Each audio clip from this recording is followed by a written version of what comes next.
The 2019 MLB draft class has a chance to go down as one of the best in baseball history. Okay, that's a little hyperbolic, but I got your attention, right? Things are going really well so far for a lot of those first-round picks, like number 1 Adley Rutschman, number 6 CJ Abrams, number 16 Corbin Carroll, number 20 George Kirby. All of these dudes are breaking out in a big way very, very early into their young, promising careers. What if I told you there's a guy that I think stands head and shoulders above them as the brightest future of them all? Bobby Witt Jr. has an MVP-level ceiling to his career. He's one of the most proficient power hitters, base stealers, and fielders in all of the game right now. He's placing himself into elite groups that you'll see names like Mike Trout and Barry Bonds featured in. But things didn't look like they'd kick this way for the second-generation superstar just a calendar year ago. So today, let's figure out the changes that Bobby Witt Jr. made to take him from potential to professional in just a year's time. And as always, if you guys enjoyed today's video, make sure you leave a like on the video and subscribe to the Jolly Olive channel. Without further ado, let's go. Now, all things considered, Bobby Witt Jr. didn't have a bad rookie season by any means. It just wasn't the world-burning Rookie of the Year campaign that I think many baseball analysts were expecting from him. This was the same guy that ascended through the minors quicker than I'd demolish a Taylor ham, egg, and cheese sandwich on an everything bagel after a night of drinking. That was for all my New Jersey viewers. I love you guys. After a brief rookie ball stint in 2019 and a lost year in 2020, Witt Jr. sped through 3 levels of minor league ball alone in 2021.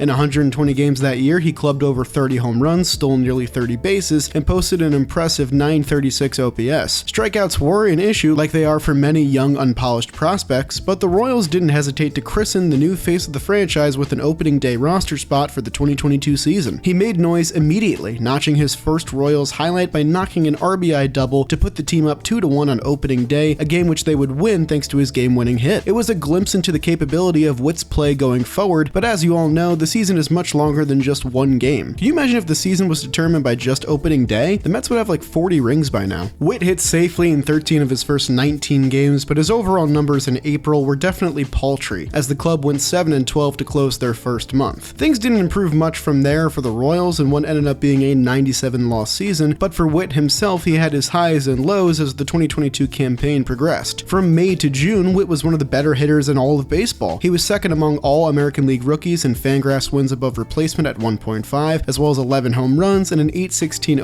OPS, placing second as well. September wasn't kind to Bobby Witt Jr. as he hit just 1 home run, but that'd be a monumental home run, his 20th of the season, helping him achieve an impressive 20 home run, 20 stolen base season in his rookie campaign. He became just the 14th rookie ever with such a season, and just the 5th ever at the time with a 20 homer, 30 stolen base season. Overall, Witt Jr. finished 4th in Rookie of the Year voting, trailing Stephen Kwan, Adley Rutschman, and Julio Rodriguez, the latter here getting 29 of 30 first place votes in the end. So on the surface, you can consider 2022 successful for Witt and the Royals. His rookie season did not come without its flaws, though. For one, Witt Jr. loved to swing the bat with a chase rate 5% above league average at 37.3%. While that's bad, plenty of great hitters chased a similar or worse amount, like Nolan Arenado, Bo Bichette, and hey, Julio Rodriguez once again. Witt Jr. crushed sliders to the tune of a .310 batting average and .474 slugging percentage, but pitchers and coaches quickly discovered the scouting report on him and attacked his weaknesses. Those weaknesses were fastballs and changeups, where Witt Jr. hit under .230 with a strikeout clip above 20% for both of these pitches. Of batters with at least 200 plate appearances against 4-seam fastballs last year, Witt Jr.'s -9 run value was tied for 5th worst in Major League Baseball. And the struggles weren't only at the plate, too. Witt was thought to be a high upside defender, but was shockingly bad his rookie season, finishing in the 2nd percentile of outs above average at -11 runs saved, ranking 259th out of 267 qualified fielders. He was also bottom 4 for all qualified shortstops. Part of it was the Royals bouncing in between shortstop and third base, but nonetheless, his defense was a definite concern. So in counting stats, Witt had a successful first season, but the flaws were obvious from the end of the year, leaving many question marks surrounding the ascendant rookie trying to guide his team to their first winning season in nearly a decade. But deep into into this 2023 season, it's apparent that Witt Jr. has made obvious strides towards becoming a more well-rounded and complete baseball player, inching closer in his potential to becoming the buzziest of all baseball scouting buzzwords, a 5-tool player. A big fix in his game has been beating pitches up in the zone, where he's seen a 10% drop in strikeout rate thanks to a taller stance where he holds his hands a bit higher. His batting average on balls at the top of the zone has leapt nearly 150 points, with his slugging soaring nearly 300 ticks. This obviously has produced a huge change in his numbers against fastballs specifically, with high fastballs no longer being a kryptonite for the royal blue Superman. Witt Jr. now hits around 300 against all forms of fastballs, and he's also seen a plus 14 spike in his run value against four-seamers. Against high heaters specifically, Bobby batted just .201 with a slug under 400, but this year he's hitting .377 with the second best slugging mark in baseball for this class of pitch and zone at an absurd .830 slugging percentage. His plate discipline has also seen substantial improvement, which is to be expected from any top-class rookie entering their second or third season in the show. He's seen a drop of over 3% in out-of-zone swing rate and strikeout percentage overall. Not only is he chasing less, he's hitting the ball harder with a spike of over 6% from his mark last year. He also owns the largest jump in percentile ranking for outs above average, jumping from the 2nd percentile all the way to the 98th percentile this season, making him one of the best defenders at one of the hardest positions in baseball. This is unforeseen in the history of StatCast tracking. For those who need it broken down, dark blue is very bad and dark red is very good, and it's hard to go from one side to the other in just a season's time, and yet here's Bobby Witt Jr. doing so. It's a combo of more reps, less injuries, and one stable position to play in the field. For example, Witt started 50 games at third base last year and 96 at shortstop, while this season he started 121 games at shortstop and none at third base. It's the only position he's played when he's not DHing for the Royals. Only Dansby Swanson and Ezekiel Tovar have played a better shortstop in terms of outs above average this season, putting Bobby Witt Jr. ahead of the likes of Francisco Lindor and Javier Baez, two of the most renowned shortstop defenders in the game. He's tied for 6th overall for all qualified fielders in baseball this season for outs above average. With all of these changes to his game so early in his career, it's taken the perception of Bobby Witt Jr. from a guy with superstar potential to just a flat-out superstar. This season, he has upped the ante on his power speed numbers, becoming the 5th shortstop in history with 25 or more home runs and 35 or more stolen bases in a season, and he still has a month's worth of games left to extend his numbers. With a couple more home runs and steals, he'll be just one of 3 shortstops ever to go 30-40 in a season. He's also never been hotter than this past month, as Witt Jr. just completed the best month of his career so far. In August alone, he put up 2.0 Fangraphs wins above replacement and scorched the ball to the tune of 9 home runs and an OPS over 1,000. He's just the 14th Kansas City Royal ever to put up those numbers or better in a month, and he also stole more bases than any of his contemporaries here. Since the beginning of July, 2 months ago per the recording of this video, he's been one of the best players in baseball. His 3.2 F4 over the last 2 months ranks 4th in MLB, up there with Mookie Betts and Freddie Freeman, and 2nd in the American League, trailing only Julio Rodriguez. His 636 slugging clip also ranks in the top 4 here, and he's the only player with 15 homers and 15 stolen bases in this span as well. Not only has Bobby Witt been in the elite echelon of players this season, but he's etching his name into baseball history in general. There are only 4 players in baseball history to accrue 40 or more home runs and 60 or more stolen bases in their first 2 seasons, and 2 of them are active right now. One of them is of course Bobby Witt Jr. and the other is Julio Rodriguez. God, I feel like we've been saying J-Rod's name every 5 seconds. You know, this video isn't about you, Julio. I'm sure you'll get your own at some point, alright? Just go away for now. This isn't about you. I hate to be mean to Julio, but it had to be done. Speaking of the J-Rod and Witt combo, there are only 2 players to rank in the 90th percentile or higher for max exit velocity, outs above average, and sprint speed this season. One last butter knife statistic, because this one might be the most absurd of all. Currently, Witt is a shade under 30 home runs and 40 stolen bases, to go with an OPS plus a smidge over 120. If he can achieve all these marks by season's end, and it's definitely looking like he will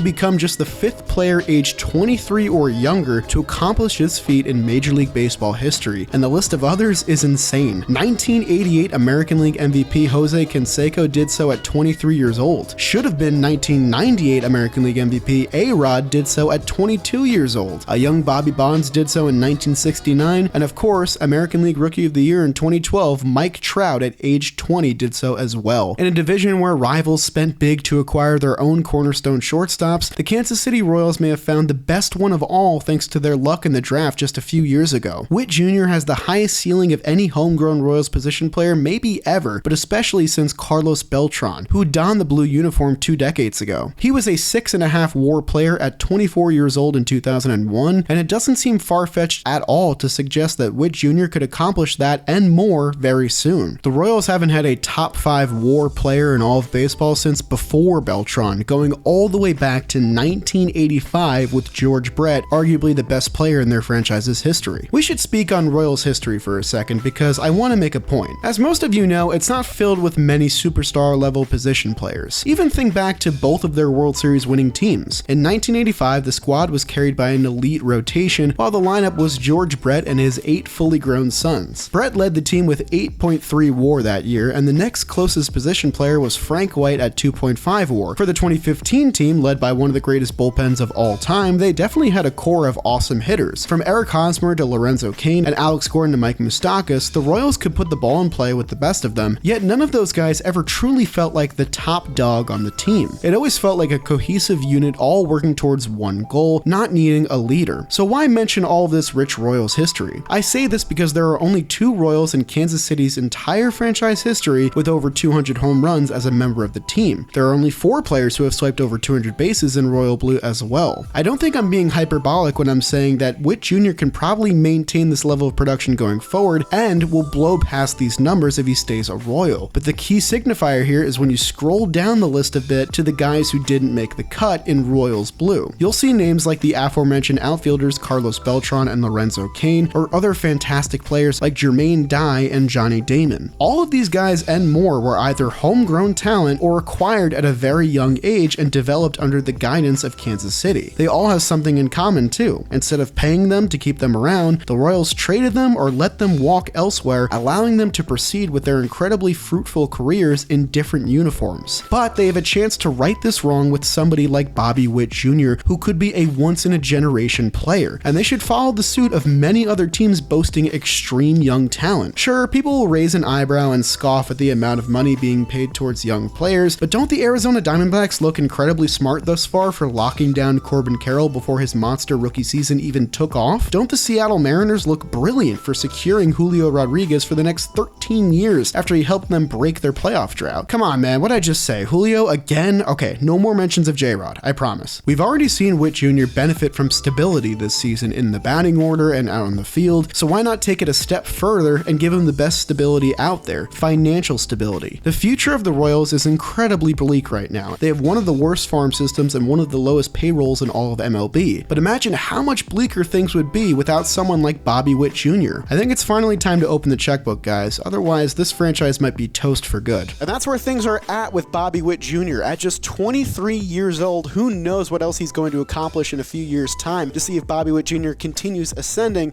stabilizes, or even descends for some reason. I hope you guys enjoyed today's video, and if you stuck around this long, why don't you hear a word from today's sponsor, the DraftKings Sportsbook. I know we were just talking baseball for the last 15 minutes, but football season is back in full swing, and that's actually one of the sports I love to bet on, and I do so at the DraftKings Sportsbook. And right now, they have a code partnered up with my channel. If you use code OLIVE, O-L-I-V-E, you can bet $5 on any pregame wager and win $200 in bonus bets instantly. Spread all that money on some same-game parlays or multiple winner parlays. Pick a bunch of winners from Sunday's football action, and you have a shot at making your wallet a lot fatter at the end of the day. There's a lot of fun things going on with the DraftKings Sportsbook right now. There's end-of-the-year awards for MLB as well. You can get some last-minute bets in there before Mookie Betts or Ronald Acuna Jr. wins National League MVP. The possibilities are really endless, and any resources you might need for a gambling problem or addiction are listed down below as always. Thank you so much to DraftKings for sponsoring today's video, and I'll see you guys next time.